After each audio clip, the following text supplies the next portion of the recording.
നമസ്കാരം. CMJ tax ടോക്കിന്റെ 100ാമത്തെ വീഡിയോയിലേക്ക് ഏവർക്കും സ്വാഗതം.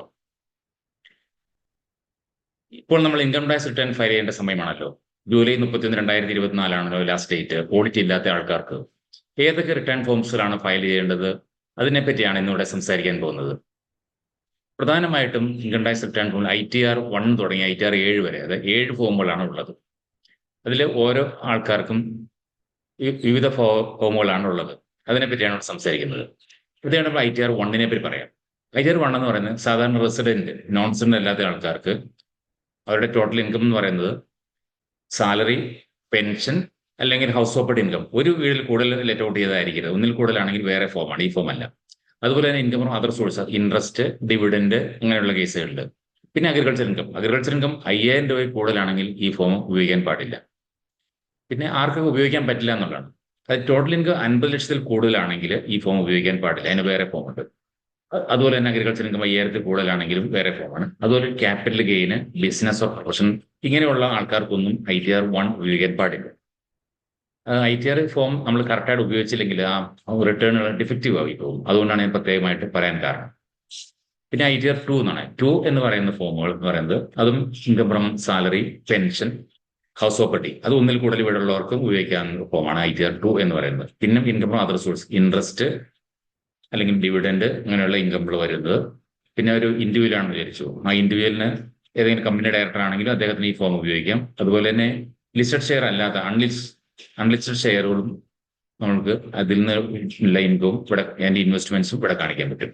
അതുപോലെ തന്നെ ക്യാപിറ്റൽ ഗെയിന്, എന്തെങ്കിലും ഫോറിൻ ഇൻകം ഉണ്ടെങ്കിൽ അത് കാണിക്കാം.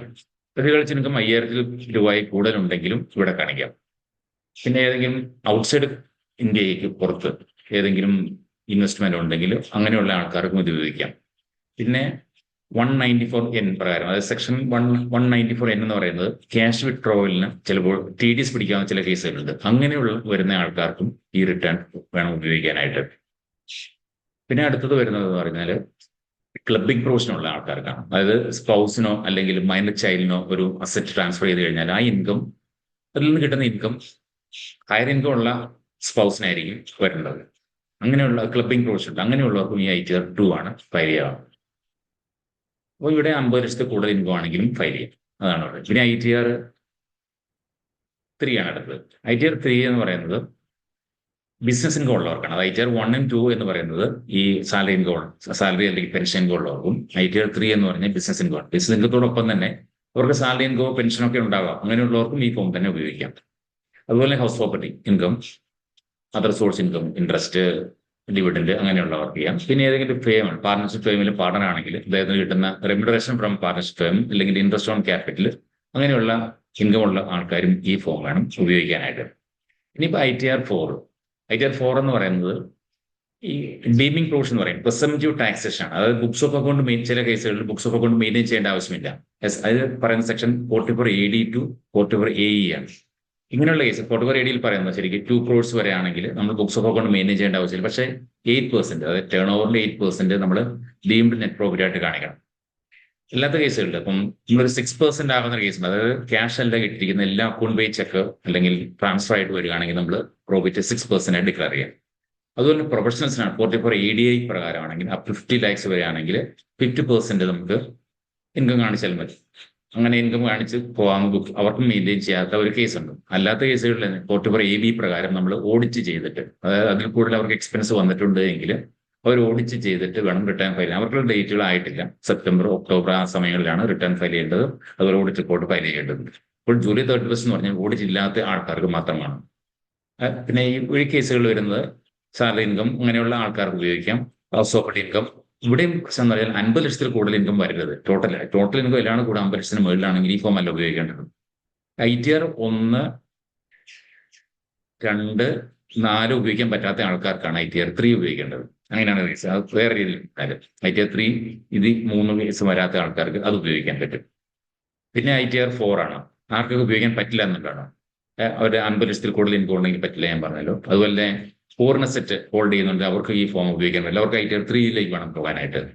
പിന്നെ ഒരു ഡയറക്ടർ, ഒരു കമ്പനിയിലെ ഡയറക്ടർ ആണെങ്കിൽ അതും മറ്റേ ഫോമാണ്. പൂർണ്ണ ഇൻകം ഉണ്ടെങ്കിലും അങ്ങനെ തന്നെയാണ് വരുന്നത്. പിന്നെ നമ്മൾ ITR 5 ആണ്. ITR 5 എന്ന് പറഞ്ഞാൽ പാർട്ട്ണർഷിപ്പ് ഫേമിനോ അല്ലെങ്കിൽ ലിമിറ്റഡ് ലയബിലിറ്റി പാർട്ണർഷിപ്പ് LLPക്കോ ഉള്ള ഫോമുകളാണ്. അവിടെ AOPക്കും ഈ ഫോം തന്നെയാണ്, അസോസിയേഷൻ ഓഫ് പേഴ്സൺസ്, അവരും ഈ ഫോം വേണം ഉപയോഗിക്കാനായിട്ട്. പിന്നെ ITR 6 എന്ന് പറയുന്നത് കമ്പനികൾക്കാണ്. കമ്പനികൾ എന്ന് പറഞ്ഞാൽ പ്രൈവറ്റ് ലിമിറ്റഡ് കമ്പനി അല്ലെങ്കിൽ പബ്ലിക് ലിമിറ്റഡ് കമ്പനികൾ. പക്ഷേ സെക്ഷൻ 8 കമ്പനികൾ അതിൽ നിന്ന് ഒഴിവായിരിക്കുന്നുണ്ട്. അവർക്കുള്ള ഫോമാണ് ITR 7 എന്ന് പറയുന്നത്. ITR 7 എന്ന് പറഞ്ഞാൽ ചാരിറ്റബിൾ ഓർ റിലീജിയസ് ഇൻസ്റ്റിറ്റ്യൂഷൻസിന് വേണ്ടിയുള്ള ഫോമാണ്. അവിടെ ഈ section 8 company, section 8 non profit കമ്പനിയാണല്ലോ, അതും നമ്മൾ ചാരിറ്റബിൾ പോലെ തന്നെ എക്സംഷൻ കിട്ടുന്നത് ലഭിക്കുന്നതുകൊണ്ട് അവിടെ ITR 7 ആണ് ഉപയോഗിക്കുന്നത്. ഇത്രയും ഫോമുകളാണ് മെയിനായിട്ട് നമ്മൾ ഉപയോഗിക്കാനുള്ളത്. അപ്പം അങ്ങനെ വരുമ്പോൾ കേസുകളിൽ നമ്മൾ റിട്ടേൺ ഫയലിൽ പ്രത്യേകം ശ്രദ്ധിക്കേണ്ടത് ഫോമുകൾ മാറിപ്പോകുക എന്നുള്ളതാണ്. പലപ്പോഴും ഫോമുകൾ മാറിപ്പോകാറുണ്ട്, ആൾക്കാരെ ചെയ്യാതില്ലായിരുന്നു. അതോടൊപ്പം പ്രധാനമായിട്ടും നോക്കേണ്ടത് നമ്മൾ ഈ റിട്ടേൺ ഫയൽ ചെയ്യുന്നതിന് മുമ്പ് തന്നെ ആദ്യം ശ്രദ്ധിക്കേണ്ട കേസുകൾ എന്ന് പറഞ്ഞാൽ ഫോം നമ്പർ 26A ആദ്യം നോക്കണം. അതിൽ ഏതൊക്കെ ഇൻകം വന്നിട്ടുണ്ട്. അതുപോലെ ആനുവൽ ഇൻകം സ്റ്റേറ്റ്മെന്റ് AIS എടുത്ത് നോക്കുക. ഈ വരുന്ന ഇൻകംസ് എല്ലാം നമ്മൾ ഡിക്ലെയർ ചെയ്യേണ്ടതുണ്ട്. ഇതിൽ എന്തെങ്കിലും പൊരുത്തക്കേടുകൾ ഉണ്ടെങ്കിൽ ഭാവിയിൽ ഇൻകം ടാക്സിൽ നിന്ന് നോട്ടീസ് വരികയും നമ്മളതിന് മറുപടി കൊടുക്കേണ്ടത് വരികയും ചെയ്യുന്നുണ്ട്. അതുകൊണ്ട് വളരെ സൂക്ഷിച്ച് തന്നെ ചെയ്യുക. അതുപോലെ ഫോം മാറി ആരെങ്കിലും ഫയൽ ചെയ്തിട്ടുണ്ടെങ്കിൽ തന്നെ ചിലപ്പോൾ ഒരു പക്ഷേ ഡിഫക്റ്റീവ് ആയിട്ടുണ്ടാവും. നിങ്ങൾ മെയിലിൽ നോക്കുക, അവിടെ വന്നിട്ടുണ്ടാവും. ചിലപ്പോൾ ഒരു ഡിഫക്റ്റീവ് ആയിട്ടുണ്ടെങ്കിൽ നമ്മൾ റെക്ടിഫൈ ചെയ്യാൻ സമയമുണ്ട്. നമ്മൾ ഡ്യൂ ഡേറ്റിനുള്ളിലാണെങ്കിൽ നമുക്ക് റിവൈസും ചെയ്യാം. നമ്മൾ ജൂലൈ 31 ടൈം ഇപ്പോൾ ഓൾറെഡി റിട്ടേൺ ഫയൽ ചെയ്ത് താമസിച്ചു പോയി, അല്ലെങ്കിൽ മിസ്റ്റേക്കുകൾ എന്തെങ്കിലും പറ്റിയെന്ന് നമുക്ക് മനസ്സിലാക്കി കൂടുതൽ ഇൻകം ഡിക്ലെയർ ചെയ്യണമെങ്കിൽ അത് ചെയ്തിട്ട് നമുക്ക് ജൂലൈ തന്നെ ഫയൽ ചെയ്യാം. അങ്ങനെ നമ്മൾ ലേറ്റ് ഫീ വരുന്നില്ല. അതിന് ജൂലൈക്ക് 31 കഴിഞ്ഞാൽ പിന്നെ നമുക്ക് ലേറ്റ് ഫീയോട് വരും. അതുകൊണ്ട് പ്രത്യേകം ശ്രദ്ധിക്കുക. റിട്ടേൺ ഫോം ഫയൽ ചെയ്ത ആൾക്കാർ വളരെ കെയർഫുൾ ആകുക. ഇതാണ് ഇന്ന് ഞാൻ പറയാൻ ഉദ്ദേശിക്കുന്നത്. നന്ദി.